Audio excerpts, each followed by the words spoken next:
오늘의 주요 뉴스입니다. 검찰 특별수사본부가 내란 우두머리 혐의를 받는 윤석열 대통령에게 오는 21일 피의자 신분으로 나오라고 2차 소환을 통보했습니다.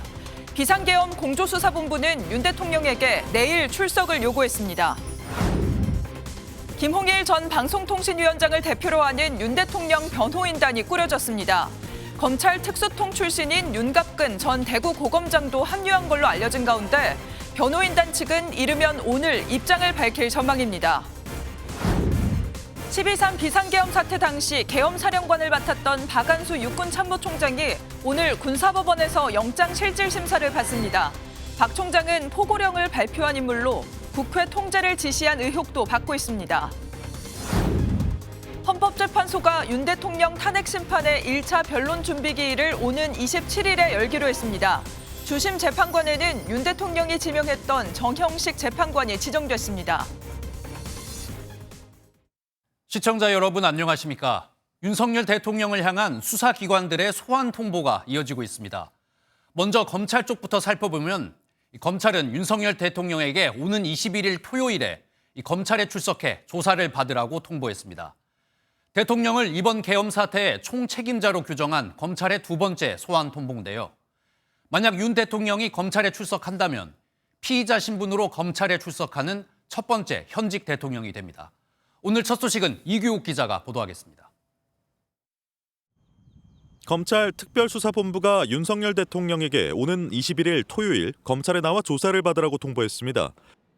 그제 윤 대통령이 변호인단 미구성 등을 이유로 1차 소환 통보에 응하지 않자 검찰이 하루 만인 어제 출석 요구서를 재차 보내 2차 소환을 통보한 겁니다. 혐의는 내란과 직권남용 권리행사 방해, 피의자 신분입니다. 검찰은 윤 대통령을 국헌문란을 목적으로 폭동을 일으킨 내란 우두머리이자 이번 계엄 사태의 총책임자로 보고 있습니다. 하지만 윤 대통령은 지난 12일 네 번째 대국민 담화에서 비상계엄 선포는 사법심사의 대상이 아니라고 주장했습니다.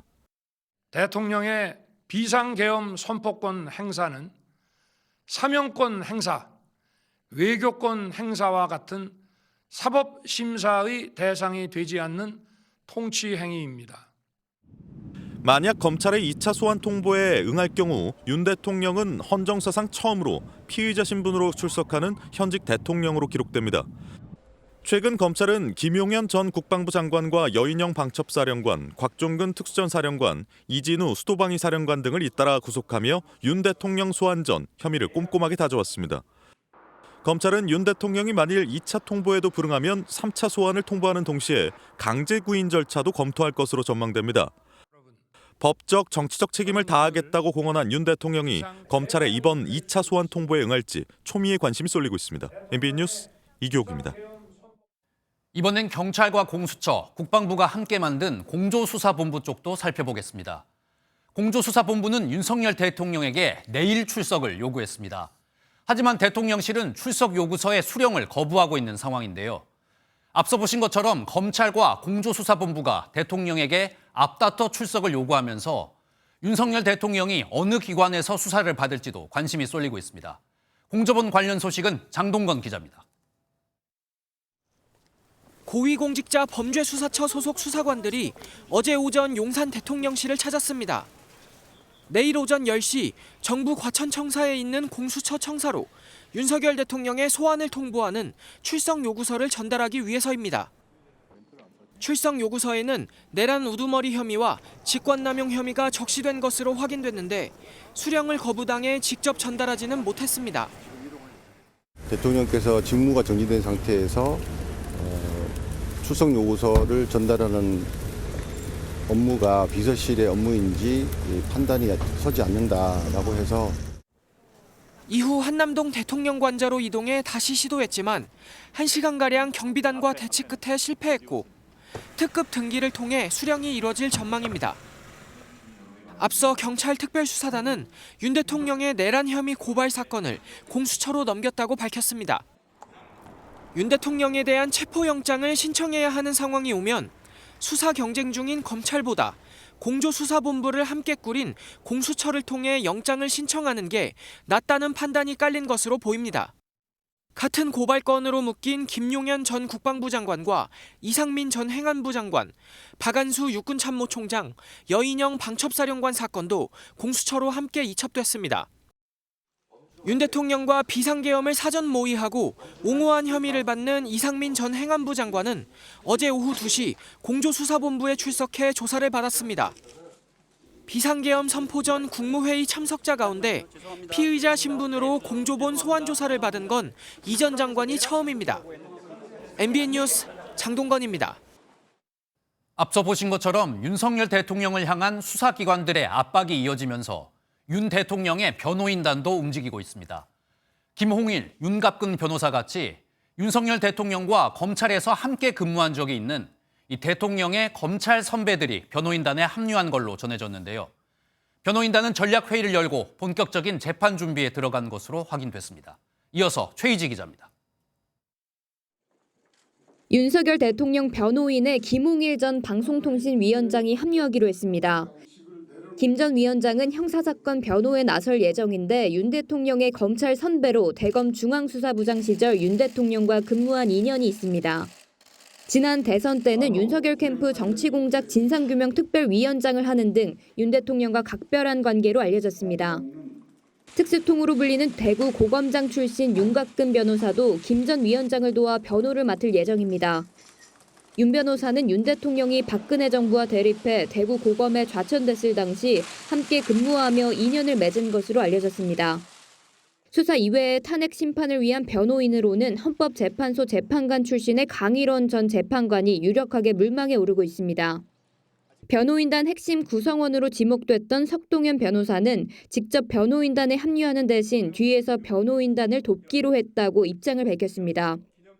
석 변호사는 어제 오전 서울 서초동의 한 사무실에서 변호인단과 긴급회의를 주최해 대응 전략을 논의하기도 했습니다. 변호인단 구성과 수사 대응 계획에 대해 기자회견을 열겠다고도 했었는데 취재가 시작되자 윤 대통령과의 조율이 더 필요하다며 취소 의사를 전했습니다. 곧 변호인단 구성이 마무리될 것으로 보이는 만큼 검찰의 2차 소환 통보에는 응할지 관심이 주목됩니다. MBN 뉴스 최희지입니다. 계엄군 지휘부에 대한 검찰 수사도 속도를 내고 있습니다. 곽종근 특수전사령관, 이진우 수도경비사령관이 구속된 데 이어 오늘은 계엄사령관을 맡았던 박안수 육군참모총장이 구속기로에 놓였습니다. 검찰이 계엄 핵심 관계자들을 차례로 구속하면서 이제 윤석열 대통령에 대한 수사가 눈앞으로 다가왔다는 분석이 나옵니다. 이 소식은 박규원 기자입니다. 오늘 오전 10시 중앙지역 군사법원에서 계엄사령관이었던 박안수 육군참모총장의 영장실질심사가 열립니다. 박 총장은 위헌 소지가 있는 포고령을 발표한 인물로 조지호 경찰청장에게 국회를 통제하라고 지시한 의혹도 받고 있습니다. 전체적인 그 통제는 계엄사령부로부터 요청이 있어서 포고령에 따라서 제가 서울청장에게 지시한 겁니다. 검찰 특수부는 박 총장의 구속영장에 내란 중요 임무 종사 및 직권남용 권리행사 방해 혐의를 명시했습니다. 다만 박 총장은 계엄령은 대통령의 발표를 보고 알았고 포고령도 직접 작성하지 않았다며 관련 혐의를 부인하는 것으로 알려졌습니다. 앞서 여인영 방첩사령관, 곽종근 특수전사령관, 이진우 수도방위사령관, 이른바 사령관 3인방이 구속된 가운데 박 총장까지 구속되면 검찰은 계엄 관련 핵심 피의자들의 신병을 대부분 확보하게 됩니다. 대통령의 직접 지시를 받고 병력 이동을 명령한 군 지휘관들의 잇따른 구속으로 검찰 수사가 대통령 목전에 와 있다는 분석이 나옵니다. MBN 뉴스 박규원입니다. 이번엔 저희 MBN이 단독 취재한 소식으로 이어가겠습니다.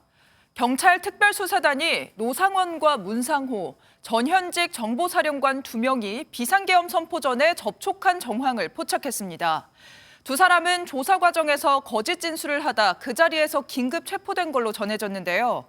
그런데 검찰이 문상호 사령관을 석방하면서 검찰과 경찰 두 수사기관의 갈등이 다시 시작되고 있습니다. 신재우 기자의 단독 보도입니다. 문상호 정보사령관은 12.3 비상계엄 당시 선관위의 병력 투입을 지시하고 북파 공작 부대를 국회의원 긴급 체포조로 투입했다는 의혹을 받아왔습니다. 누구로부터 지시받았어요? 장관님으로부터 지시받았습니다. 언제 받았습니까? 당일 오전으로 기억하고 있습니다. 최근 경찰 특수단은 문사령관과 계엄 포고령 작성에 관여했다는 의혹을 받는 노상원 전 정보사령관을 불러 조사했습니다. 2차 소환 조사를 하는 과정에서 두 사람은 내란 혐의로 긴급 체포됐습니다. 1차 진술과 다른 계엄 전의 행적들이 수사 과정에서 파악됐기 때문인 것으로 알려졌습니다. 경찰은 계엄 며칠 전 두 사람이 사전 접촉을 한 정황을 포착한 것으로 전해졌습니다. 경찰은 비상계엄이 선포된 뒤 약 2분 만에 정보사 요원들이 선관위에 도착할 수 있었던 배경에 두 사람의 사전 접촉이 영향을 미쳤는지 확인하고 있습니다. 하지만 검찰은 경찰이 문사령관에 대한 긴급 체포 승인을 건의했지만 군사법원의 재판권 규정에 위반된다며 받아들이지 않았습니다. 경찰은 내란죄의 명시적인 수사 주체는 경찰이라며 유감을 나타냈는데 두 기관의 수사 경쟁 갈등은 계속 이어지고 있습니다. MBN 뉴스 신재우입니다. 한편 헌법재판소가 윤석열 대통령에 대한 재판 준비를 본격적으로 시작했습니다. 탄핵 심판 사건을 최우선적으로 살펴보겠다며 곧바로 이번 달 27일을 변론 준비 기일로 잡았는데요. 전체적인 재판을 주도할 주심에는 헌법재판관 중 유일하게 윤 대통령이 직접 지명했던 정형식 재판관이 배정된 걸로 알려졌습니다. 보도에 이시열 기자입니다. 국회로부터 윤석열 대통령에 대한 탄핵 소추안을 접수한 헌법재판소 재판관들이 첫 회의를 열었습니다. 헌재는 곧바로 탄핵 심판 첫 변론 준비 기일부터 지정했습니다. 제1차 변론 준비 기일을 12월 27일 금요일 오후 2시로 지정한다. 변론 준비 기일은 재판이 효율적으로 이뤄질 수 있도록 사건의 쟁점과 주장 등을 미리 정리하는 절차입니다. 피청구인인 윤 대통령의 출석 의무는 없지만 윤 대통령이 2차 담화 때 적극적인 법적 대응에 나서겠다는 뜻을 밝힌 만큼 출석할 가능성도 있습니다. 많은 관심을 모았던 주심 재판관에는 윤석열 대통령이 직접 지명했던 정형식 재판관이 지명된 것으로 알려졌습니다. 주심 재판관은 변론이 진행되는 동안 사건의 쟁점을 정리하는 등 변론 전반을 이끌게 되는데 전자배당 시스템을 통해 무작위 추첨으로 결정됩니다. 다만 헌재는 주심 재판관은 비공개가 원칙이라 공식적으로 확인이 불가하다고 밝혔습니다. 헌재는 심판 속도를 높이기 위해 증거조사와 쟁점을 미리 정리할 이른바 수명재판관에 정형식 재판관과 함께 이미선 재판관을 지명했습니다. 연구관 10여 명 남짓한 규모로 TF팀을 꾸린 헌재는 탄핵 심판 중 이 사건을 최우선으로 심리하겠다고도 밝혔습니다. 따라서 오늘 첫 변론 준비 기일이 열리는 최재해 감사원장, 박성재 법무장관 탄핵 심판 사건 등 8건의 심리는 상당 기간 지연될 것으로 보입니다. 헌재는 피청구인 윤 대통령에 대한 사건 접수 통지와 답변서 요청은 진행 중이라고 밝혔습니다. MBN 뉴스 이시열입니다. 그런데 지금 헌법재판소엔 재판관 9명 중 6명만 있는 상황입니다. 6명 모두가 찬성표를 던져야 윤 대통령이 탄핵되기 때문에 윤 대통령에겐 조금 유리한 상황인데요. 그래서 민주당은 나머지 3명의 재판관을 채우기 위해 추천된 후보자들에 대한 청문회를 서두르고 있는데 국민의힘은 아직 합의된 게 없다며 끌려가지 않겠다는 뜻을 분명히 했습니다. 이어서 정태훈 기자입니다.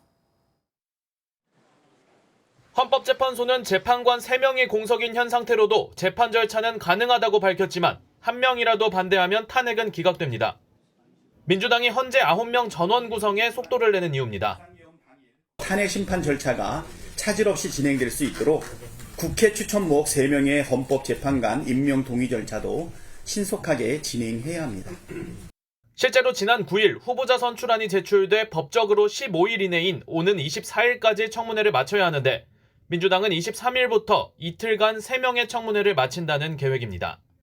30일 날 본회의 처리를 예정하고 있기 때문에 가능하면 그 전주에 인사청문 특위에서 보고서를 채택하는 것을 이제 목표로 하고 있습니다.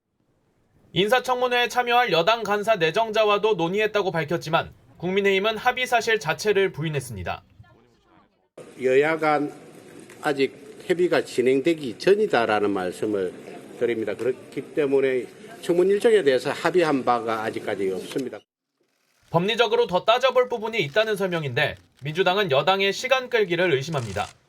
헌법재판관 구성에 대한 여야 합의가 미뤄질 경우 대통령 탄핵 심판을 앞두고 또 다른 갈등 국면을 맞이할 수도 있다는 분석입니다. MBN 뉴스 정태웅입니다. 오늘 하루 중요한 일정을 소개해드리는 굿모닝 오늘입니다. 어떤 일정이 있는지 함께 살펴보겠습니다. 권성동 국민의힘 당대표 권한대행 겸 원내대표가 오늘 조태열 외교부 장관과 안덕근 산업통상부 장관 등 정부 부처 장관들을 잇따라 만납니다. 권 권한대행은 한덕수 대통령 권한대행 체제로의 전환에 따른 국정운영 방안 등 현안을 논의할 예정입니다. 국회 기획재정위원회가 오늘 전체 회의를 열고 기획재정부와 한국은행 등을 상대로 현안 질의에 나섭니다. 추가 경정 예산안 문제와 12.3 비상계엄 사태 당시 상황 등이 논의될 걸로 전망됩니다. 삼성전자가 오늘부터 사흘간 글로벌 전략회의를 개최합니다. 국내외 임원들이 글로벌 사업을 점검하고 새로운 목표를 세우는 자리로 트럼프 2기 출범과 윤 대통령 탄핵 심판 등이 경영 환경에 미칠 영향을 집중적으로 점검할 걸로 예상됩니다. 지금까지 굿모닝 오늘이었습니다. 정치권 소식으로 이어가겠습니다. 국민의힘 한동훈 대표가 당대표로 당선된 지 146일 만에 전격 사퇴했습니다. 고개를 숙인 한동훈 전 대표는 고통스럽지만 대통령 탄핵에 찬성한 걸 후회하진 않는다고 말했는데요. 내년 조기 대선 출마를 준비하는 걸까요? 이 지지자들을 향해선 포기하지 않겠다는 말을 남겼습니다. 먼저 정태진 기자입니다. 무거운 표정으로 연단에 올라선 한동훈 대표. 잠시 고개를 떨어뜨리더니 정상적인 당대표 임무 수행이 불가능하다며 물러나겠다고 밝혔습니다. 국민의힘 당대표직을 내려놓습니다. 탄핵이 아닌 이 나라에 더 나은 길을 찾아보려 백방으로 노력했지만 결국 그러지 못했습니다. 모두가 제가 부족한 탓입니다. 한 전 대표는 탄핵 찬성을 후회하지 않는다고 강조하며 비상계엄 선포 이후로 부정선거 의혹을 제기한 윤석열 대통령을 겨냥하기도 했습니다. 우리가 부정선거 음모론자들, 극단적 유튜버들 같은 극단주의자들에 동조하거나 공포에 잠식당한다면 보수의 미래가 없을 겁니다. 친윤계를 의식한 듯 군대를 동원한 불법 계엄을 옹호하는 것처럼 오해받는 건 나라와 당을 배신한 것이라 말했습니다. 오열하는 지지자들의 배웅 속 국회를 떠난 한 전 대표는 포기하지 않겠다고 강조했습니다. 저를 지키려고 나서지 마세요. 제가 여러분을 친한계 핵심 관계자는 MBN에 구태 기득권 정치 세력들이 한 전 대표를 몰아낸 것이라며 한 전 대표는 여러 활동을 통해 정치를 이어갈 것이라 전했습니다. 한동훈 전 대표가 내년 조기 대선 출마 가능성을 열어놨다는 분석이 나오는 가운데 당원과 국민 63%의 지지로 당선된 한 전 대표는 146일 만에 물러나게 됐습니다. MBN 뉴스 정태진입니다. 한동훈 체제가 붕괴하면서 국민의힘은 비대위 전환에 속도를 내고 있습니다. 이제 누가 비대위원장을 맡을지에 큰 관심이 쏠리고 있는데요. 구체적인 후보에 대해선 다들 말을 아끼고 있지만 당내 상황을 잘 알고 있는 원내 중진 의원들이 유력하게 거론되고 있습니다. 어떤 인물들이 이름을 올리고 있는지 조희로 기자가 알아봤습니다. 당대표 권한대행으로 당권을 쥔 권성동 원내대표가 당 수습을 위해 속도감 있는 비대위 구성을 주문했습니다. 당내 중진 의원들도 중진 회의를 열고 한 전 대표가 사의를 표명한 만큼 조속히 비대위를 꾸려야 한다는 데 뜻을 모았습니다. 비대위원장과 관련해서는 당의 안정과 화합 그리고 쇄신을 위해서 그 세 가지를 잘 이끌 수 있는 경험 많은 당내 인사가 적격이 아닌가. 거론되는 인물은 없다고 선을 그었지만 신임 비대위원장이 갖춰야 할 조건에 대해선 구체적으로 언급했습니다. 위기상을 어떻게 수습할 능력이 있으시냐, 그리고 새로운 비전을 제시할 능력이 있으시냐, 그리고 민주당과의 관계에 있어서 그런 날카로운 공격력을 갖고 있느냐. 당 안팎에선 현 상황을 잘 아는 원내 인사 중 5선의 권영세 의원과 나경원 의원 등이 거론되는 것으로 전해졌습니다. 이번에 비대위가 들어서면 윤석열 정권 출범 이후 5번째인데 당 관계자는 이번 비대위의 키워드는 당 수습과 통합이 될 것이라고 밝혔습니다. 국민의힘은 내일 의원총회를 다시 열고 구체적인 비대위원장 인선에 대해 재논의할 예정입니다. MBN 뉴스 조희로입니다. 민주당에선 이재명 대표가 자신의 쌍방울 대북 송금 재판의 재판관들을 바꿔달라며 법관 기피 신청을 낸 사실이 뒤늦게 확인됐습니다. 이번 신청으로 재판이 멈춰지면서 이재명 대표는 일단 3개월 정도의 시간을 벌게 됐는데요. 당분간은 재판을 받기 위해 수원을 오갈 필요도 없게 됐습니다. 이 소식은 윤기란 기자가 보도합니다. 쌍방울 그룹을 통해 북한에 800만 달러를 보내게 한 혐의로 기소된 이재명 더불어민주당 대표 측이 지난 13일 수원지법에 법관 기피 신청서를 제출한 것으로 확인됐습니다. 윤석열 대통령 탄핵 소추안 국회 표결을 하루 앞둔 시점입니다. 앞서 이 대표 측은 지난달 열린 공판 준비기일에서 현 재판부가 사건을 심리하는 건 무죄 추정의 원칙에 비추어 적절하지 않다며 재판부를 바꿔달라고 이미 재배당을 요청한 바 있습니다. 동일 사건에 대해 유죄로 판단하고 이화영 전 경기도 평화부지사에게 중형을 선고한 재판부에게 재판을 받을 수는 없다는 취지였습니다. 하지만 재판부는 재배당을 할 법률상 근거가 없다며 기각했고 이 대표는 똑같은 취지로 이번엔 법관 기피 신청을 한 겁니다. 법원이 기피 신청을 접수하면서 이재명 대표에 대한 수원지방법원의 재판 절차는 즉시 중단됐습니다. 정해진 기간은 없지만 1심부터 대법원의 결정이 나오기까지 길게는 3개월까지 재판은 지연될 수밖에 없습니다. 게다가 내년 2월로 예정된 법관 정기 인사에서 해당 재판부는 재판장을 비롯해 배석 판사들까지 부서 이동이나 법원 전출 대상이 될 가능성이 높은 것으로 알려졌습니다. MBN 뉴스 윤기란입니다. 또 민주당 이재명 대표는 정부와 여당을 향해 다시 한번 국정안정협의체 구성을 제안했습니다. 지금까진 이제 여당은 없어졌다며 강경한 태도로 압박을 이어왔는데 이번엔 국민의힘이 주도권을 가져가도 좋다면서 정반대의 태도를 보였습니다.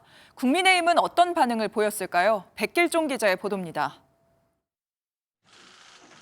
이재명 민주당 대표는 탄핵 국면의 국정 정상화를 강조하며 자신이 제시한 국정안정협의체 구성을 재차 요구했습니다. 앞서 국민의힘이 왜 민주당이 여당처럼 행동하냐며 거부한 걸 의식한 듯 주도권을 양보하겠다고도 말했습니다. 모든 논의의 주도권은 국민의힘이 가져도 좋으니 국민의힘도 꼭 참여해 주시기를 부탁드립니다. 이름, 형식, 내용 어떤 것이어도 상관없습니다. 여당은 없다며 참여를 압박하던 것에서 한 발 물러나 협의체 구성이 무산될 경우 여당의 책임 소재를 돌리기 위한 것이란 해석입니다. 이 대표는 또 시급한 경제와 민생만이라도 논의를 시작하자며 전국 수습 책임자를 자처했습니다. 이재명 대표와 권성동 국민의힘 원내대표는 내일 상견례를 하기로 했는데 이 자리에서 국정 공백 수습 방안이 거론될 가능성도 점쳐집니다. 대화도 하지 않으면서 독선적으로 의회 운영을 할 거면은 뭐하러 여야장 그런 국정안정협의체 같은 것을 제안했나 이런 생각까지도 했습니다. 그런데 이재명 대표는 다행히 답이 왔습니다. 다만 권 원내대표는 이 대표를 향해 대통령 놀이에 빠지지 말라고 비판했습니다. 국민의힘이 여전히 대통령을 비호하고 있다며 탄핵 상황을 상기시킨 이재명 대표는 주한미국 상공회의소 회장을 만나 한국에 대한 투자를 요청하는 등 경제 행보도 이어갔습니다. MBN 뉴스 백길종입니다. 한덕수 대통령 권한대행은 앞서 전해드린 민주당이 제안한 국정안정협의체 구성에 참여 가능성을 열어줬습니다. 민주당이 밀어붙이고 있는 양국관리법 같은 쟁점 법안들에 대한 거부권 행사도 일단 보류했습니다. 이어서 주진희 기자입니다. 당분간 국정 운영을 맡게 된 한덕수 권한대행은 가장 먼저 경제를 챙겼습니다. 경제 관련 부처들의 보고를 받은 뒤 기업인들을 만났는데 여기서 민주당이 제안한 여야정 협의체에 대해 가능성을 여는 발언을 내놨습니다.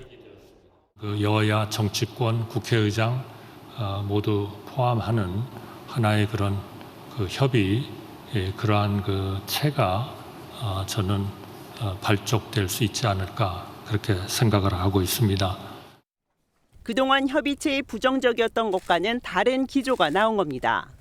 이뿐만이 아니라 여야가 의견이 갈렸던 법안들의 국무회의 상정도 일단 보류했습니다. 오늘 국무회의에서 민주당이 통과시켰던 6개 쟁점 법안에 대해 거부권 행사가 예상됐는데 총리실이 돌연 상정 보류를 밝힌 겁니다.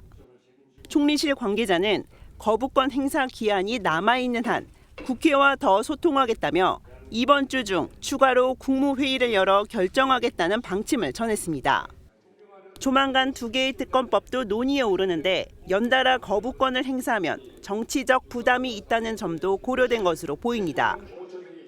내란 특검과 김건희 특검법인데 지난주에 저희가 이 특검법을 통과시켰는데 국민의 명령이기 때문에 이 바로미터가 되지 않을까 싶습니다.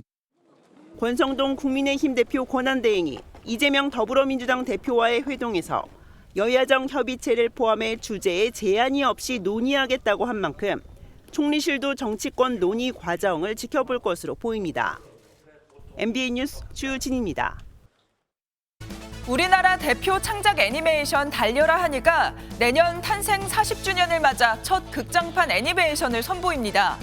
배급사 측은 애니메이션 영화 나쁜 계집애 달려라 하니를 내년에 개봉한다며 주인공 한이와 나혜리를 주인공으로 한 포스터와 예고편을 공개했습니다. 달려라 한이는 이진주 작가가 만화 잡지 보물섬을 통해 1985년 1월호부터 1987년 6월호까지 총 38을 연재했고 TV 애니메이션으로 방영돼 큰 인기를 끌었는데요. 40주년 기념으로 만들어진 이번 영화는 새로운 극장판 오리지널 스토리로 고등학생이 된 육상 선수 한이와 한이의 라이벌 나혜리의 대결을 그렸다고 하네요. 단지 믹스견이 먹던 식품이란 이유로 중고거래를 거절당한 사연이 알려져 누리꾼들의 공분을 샀습니다. 후추라는 믹스견의 보호자는 최근 강아지가 먹지 않는 식품을 중고거래 플랫폼에 내놨다고 하는데요.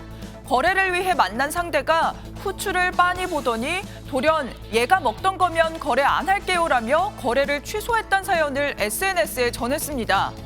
상대방이 데려온 반려견은 품종견인 이탈리안 그레이하운드였다고 하는데요. 이후 상대는 자리를 떠났고 참 황당하고 상처도 받았지만 결국 말없이 집으로 돌아왔다고 합니다. 사연을 접한 누리꾼들은 견종차별은 60년대 흑인차별과 같다. 견종차별하는 사람이 반려인이라는 게 수치스럽다는 의견을 보였습니다. 인터넷 와글와글이었습니다. 비상계엄 사태에 탄핵 정국까지 이어지며 나라가 어지러운 이 시국에 지방의회가 외유성 출장을 강행해 논란을 빚고 있습니다. 해외 출장 실태를 확인해 보니 외국에 가서 술판을 벌이는 건 기본이고 어떻게든 나가기 위해 항공권 위조까지 했습니다. 김민수 기자가 보도하겠습니다. 지난 9일 새벽 김해국제공항으로 의령군 의원들이 줄줄이 들어섭니다. 의료복지와 도시재생을 견학한다면서 실제로는 도쿄와 오사카 일대 관광 코스를 둘러볼 예정입니다. 비상계엄 시국에 출장을 강행해 외유성 논란을 자초했습니다. 국민한테 한 말씀 해주세요, 의원님들. 예? 국민 보기 안 부끄럽습니까? 4박 5일 일정을 마치고 돌아온 김규찬 의장은 취재진의 쏟아지는 질문에 멋쩍은 웃음만 짓습니다. 일정 강행하신 이유가 뭡니까? 국민들한테 사과하셔야 되는 거 아닌가요? 국민권익위원회가 전국 지방의회의 3년치 실태를 살펴보니 떳떳하게 다녀온 해외 출장을 찾기 어려운 수준이었습니다.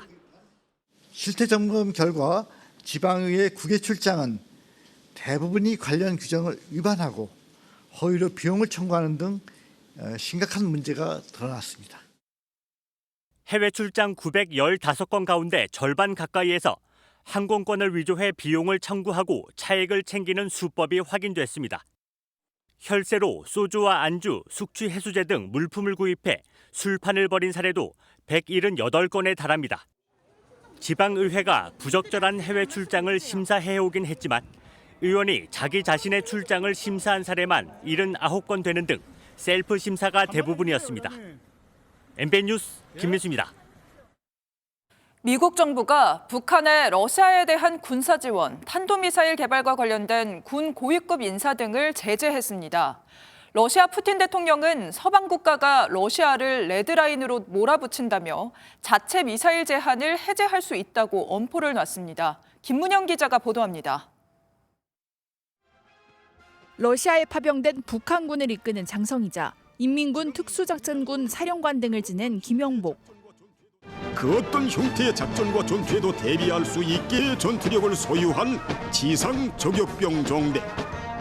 사령관 김영복. 미국 재무부가 김영복 인민군 총참모부 부총참모장과 리창호 정찰총국장, 김금철 김일성 군사종합대학 총장 등 9명을 러시아 군사 지원 등을 이유로 들어 제재 대상에 추가했습니다. 대량 살상 무기 개발과 불법 금융활동을 지원한 단체 7곳도 포함돼 미국 내 자산이 동결되고 미국으로의 여행과 거래가 금지됐습니다. 같은 기간 유럽연합도 북한의 관료들뿐 아니라 중국 기업 등을 포함하는 대러시아 제재 패키지를 발표하며 전쟁의 조력자는 대가를 치러야 한다는 메시지라는 점을 분명히 했습니다. It sends a clear message that whoever enables this war to continue has a price to pay. 러시아는 서방 국가가 자국을 레드라인으로 밀어붙였다며 미국이 중단거리 미사일을 유럽과 아시아에 배치하면 모든 자발적인 미사일 제한도 해제하겠다고 엄포를 놨습니다. Учитывая рост геополитической напряженности, мы вынуждены принимать дополнительные меры по обеспечению безопасности России и наших союзников. Делаем это аккуратно. 러시아는 국방부의 활동 목적이 10년 내 나토와의 충돌에 대비하는 것이라 밝히는가 하면 더 많은 입대를 독려했습니다. MBN 뉴스 김문영입니다. 대선 기간 내내 관세 인상을 예고했던 트럼프 당선인이 전기차 배터리 소재에 대해서도 관세를 부과할 걸로 알려졌습니다. 국내 배터리 업체들은 비상에 걸렸는데 국정이 공백 상태여서 적절한 대응이 어려울 거란 우려가 커지고 있습니다. 정설민 기자가 보도합니다. 대선 승리 후 첫 기자회견에 나선 트럼프 당선인이 관세 인상 의지를 강하게 드러냈습니다. Tariffs will make our country rich. Properly used. 특히 전 세계의 전기차 배터리 소재에 대한 관세 부과도 포함될 것으로 전망됩니다. 로이터 통신은 트럼프 인수팀의 내부 문건을 인용해 배터리 소재의 미국 내 생산을 장려하기 위해 관세 부과 방안을 마련하고 있다고 보도했습니다. 무엇보다 중국산 배터리 소재의 수입을 차단하는 게 가장 큰 목적입니다. 대신 동맹국들과는 개별적인 협상을 통해 관세를 면제하는 방안을 고민 중인 것으로 전해졌습니다. 로이터 통신은 또 전기차와 충전소에 대한 지원을 대폭 줄이고 이 돈을 국방 예산으로 돌리는 내용도 포함됐다고 덧붙였습니다. 미국 시장에 투자를 계획했던 국내 전기차와 배터리 업계는 타격이 불가피할 전망입니다. 무엇보다 윤석열 대통령 탄핵안 가결로 리더십이 공백인 상황에서 즉각적인 대응이 어렵다는 점이 우려를 더합니다. 한편 트럼프 당선인과 함께 기자회견에 나선 일본 소프트뱅크 손정희 회장은 144조 원 규모의 미국 투자를 약속했습니다. My confidence level to the economy of the United States has tremendously increased with his victory. 내년 1월 트럼프 당선인의 취임을 앞두고 전 세계 기업들이 앞다퉈 미국 투자를 약속하며 러브콜을 보내고 있습니다. MBN 뉴스 정살민입니다.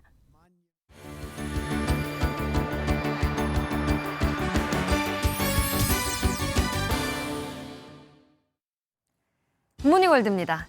여기 사람들이 하얀 설원 위를 달리고 있습니다. 마라톤을 펼치고 있는 건데요. 남극에서 펼쳐진 마라톤은 어떤 모습일까요?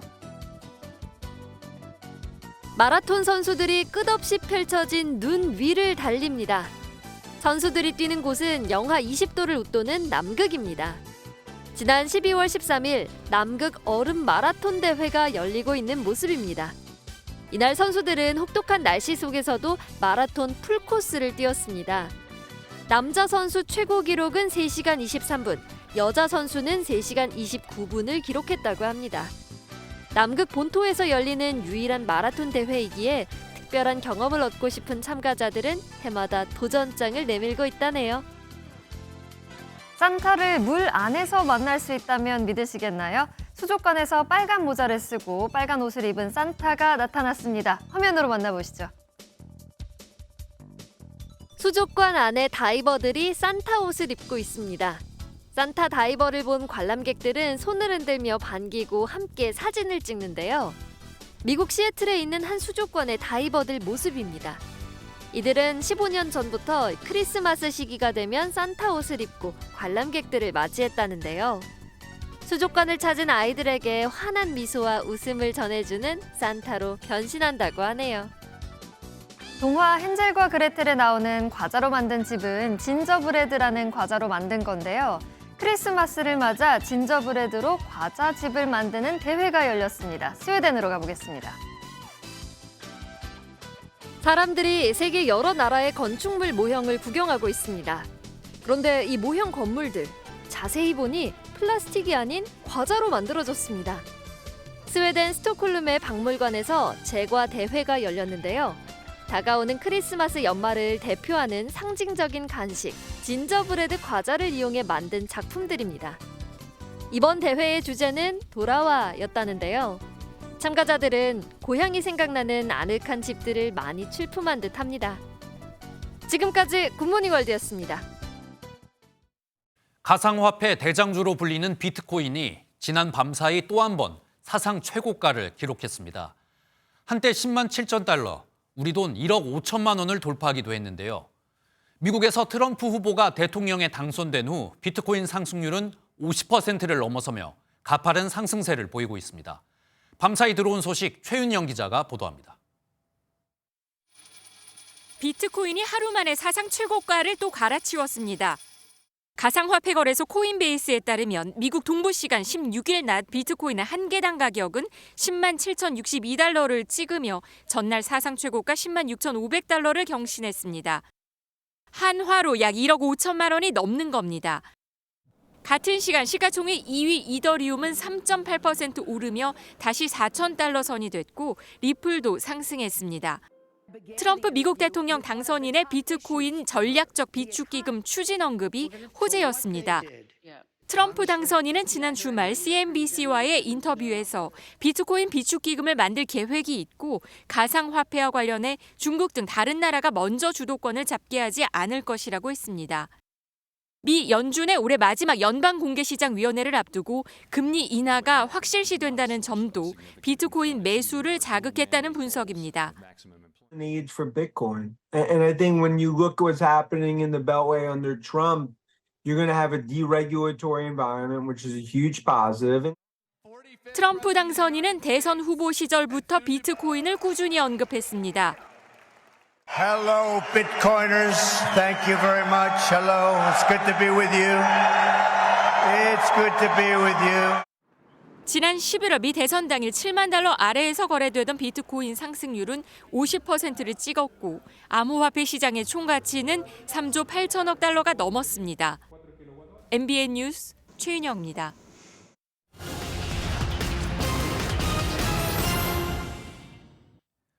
은행들의 주택담보대출 변동금리의 기준이 되는 코픽스가 조금 떨어졌습니다.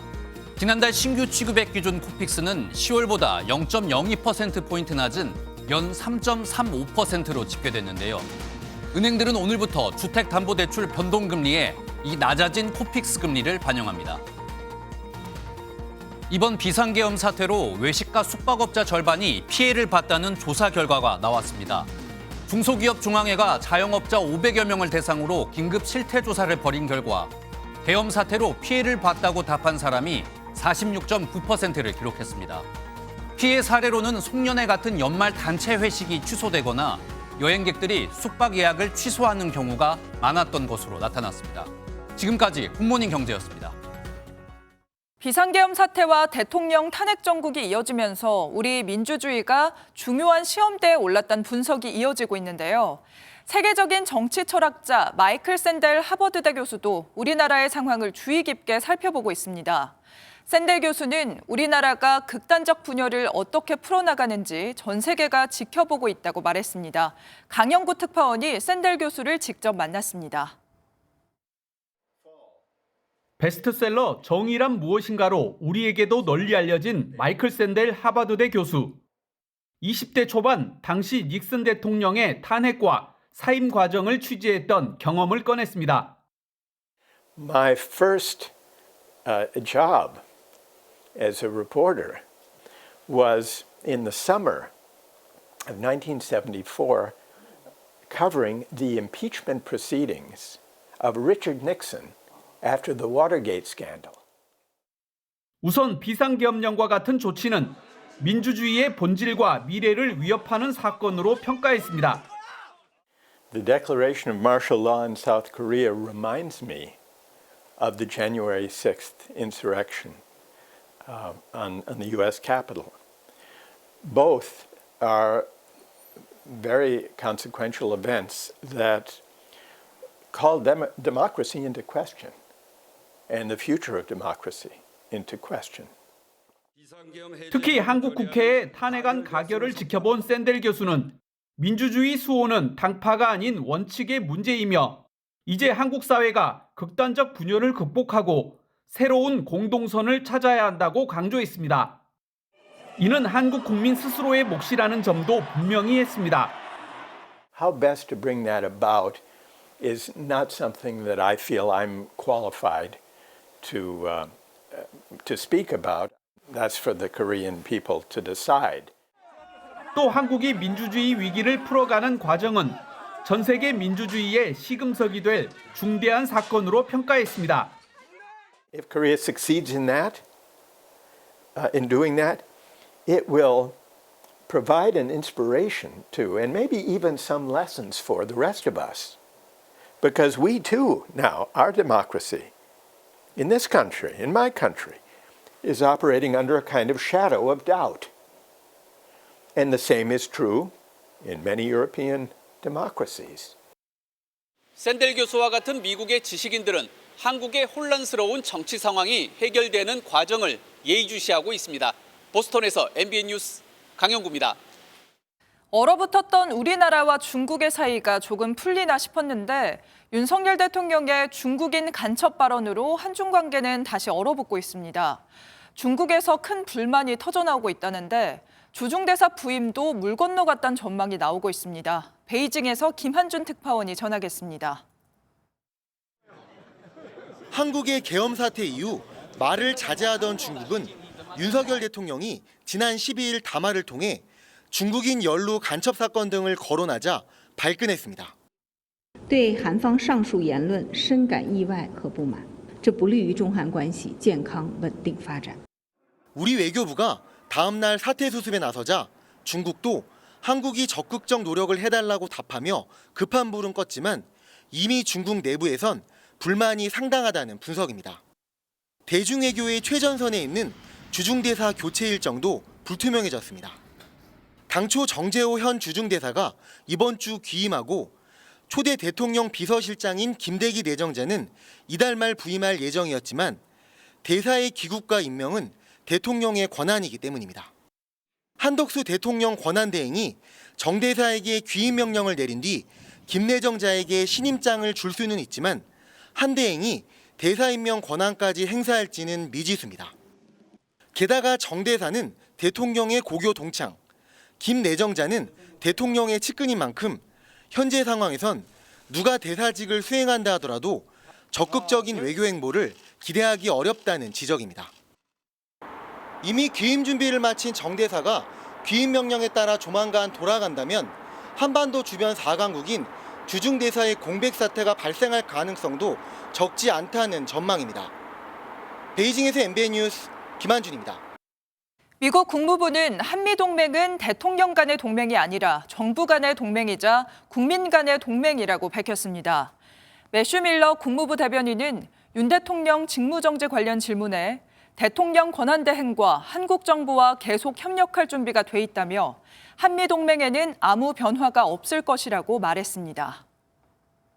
오늘 아침도 평년 이맘때 초겨울 추위가 이어지고 있습니다. 현재 서울의 기온 영하 2.9도로 어제 아침과 비슷한데요. 하지만 오늘 오후부터는 찬 공기가 밀려오겠고요. 내일과 모레는 아침 기온이 영하 6도까지 떨어지면서 올겨울 들어 가장 추운 날씨가 찾아오겠습니다. 오늘 밤부터는 서해안에 눈이나 비가 시작되겠고 내일은 호남과 제주 산지로 확대되겠습니다. 특히 제주 산지에 최고 15cm, 전북에도 3에서 10cm의 많은 눈이 쏟아지겠고요. 동해안 지역도 내일 밤부터 모레 사이 최고 10cm의 눈이 예상됩니다. 동해안을 중심으로는 여전히 건조특보가 이어지고 있습니다. 산불 등 화재 예방에 각별히 주의하셔야겠습니다. 지역별 현재 기온 보겠습니다.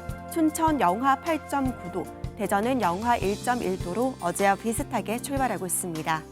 낮 기온은 서울이 3도, 대전 5도, 광주와 대구는 7도로 어제보다 1도에서 3도가량 낮겠습니다.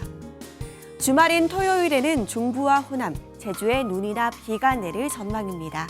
내셨습니다. 화요일 아침 굿모닝 MBN 마치겠습니다. 저희는 내일 아침 7시에 다시 찾아뵙겠습니다. 오늘도 좋은 하루 보내세요. 고맙습니다.